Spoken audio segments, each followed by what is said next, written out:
Žinai, kas mane labiausiai stabdė gyvenime? Ne aplinkybės, ne kiti žmonės, o mano pačios mintis. Ir tik tada, kai pradėjau domėti saviugdą, supratau, viskas keičiasi iš vidaus.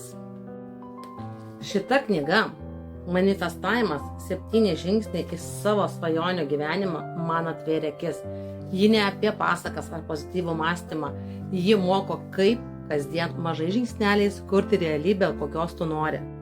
Joje kalbama apie baimės ribojančius įsitikinimus, apie tikėjimą savimi ir drąsą veikti. Aš pati pradėjau taikyti tuos principus ir matau, kaip keičiasi ne tik mano mintis, bet ir galimybės, kurios ateina į mano gyvenimą.